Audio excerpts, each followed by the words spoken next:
acetaminophen. Is that okay? Which is basically commonly known as Tylenol during pregnancy, can be associated with a very increased risk of autism. US President Donald Trump has made headlines claiming that Tylenol, better known in India and much of the world as paracetamol, could be linked to autism if used during pregnancy.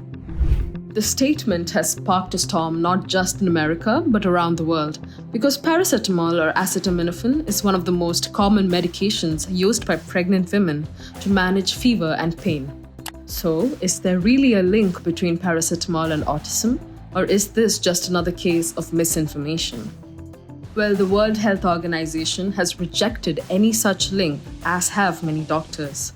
I would say we have strong evidence that acetaminophen is not causing autism. It's certainly not the cause of autism.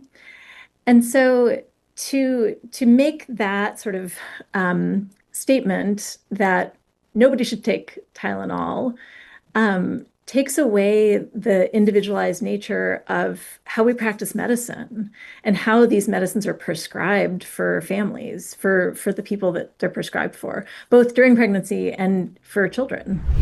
According to a report by The Guardian, guidelines from the American College of Obstetricians and Gynecologists and British's Royal College of Obstetricians and Gynecologists have made it very clear that paracetamol is the recommended first-line medication for pain and fever during pregnancy.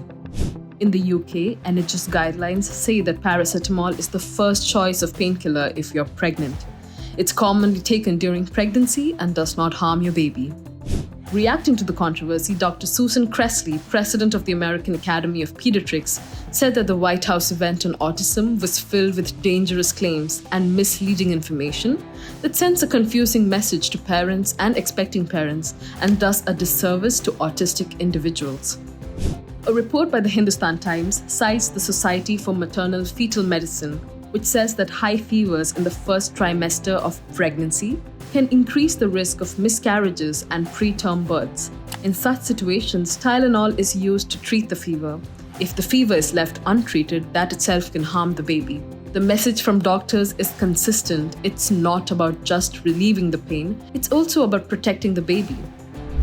In India, medical bodies like FOGSI, IMA, and IAP confirm paracetamol is safe for fever and pain in pregnancy in children. They stress proper dosage and medical supervision is important, but there is no proven link to autism. So why do these claims keep resurfacing?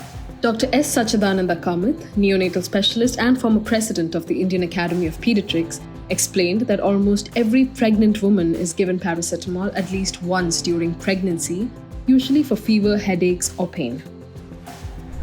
That, he said, is why retrospective studies can be misleading, because nearly every mother will report taking the drug at some point. The only risk comes with overuse, which first harms the liver and not the baby. That's an important detail, what doctors call confounding factors. In other words, it might not be the medicine, but the underlying illness that's linked to outcomes. Meanwhile, regulators in the UK have also stepped in. According to The Guardian, the Medicines and Healthcare Products Regulatory Agency said that there is no evidence that taking paracetamol in pregnancy causes autism. At the end of the day, this debate shows how powerful public statements can be, especially when they come from world leaders. So, is Tylenol or paracetamol harmful in pregnancy? According to doctors, no. There's no proven link to autism, and it remains the safest option when prescribed. The real harm they want is in spreading fear that could stop pregnant women from treating conditions like fever that could genuinely hurt the baby. Stay informed, stay safe, and as always, check with your doctor before making health decisions. The things that were said at that press conference aren't based in fact. And so pediatricians are going to be, they're going to feel like they're on the defensive, having to defend practice that is based on solid evidence and we have decades of experience with. Limiting the use of this medication while pregnant. So ideally, you don't take it at all, but if you have to have a conversation with every family about why we should continue doing what we're doing, it's just not tenable. Pediatricians aren't going to be able to have that conversation with every family.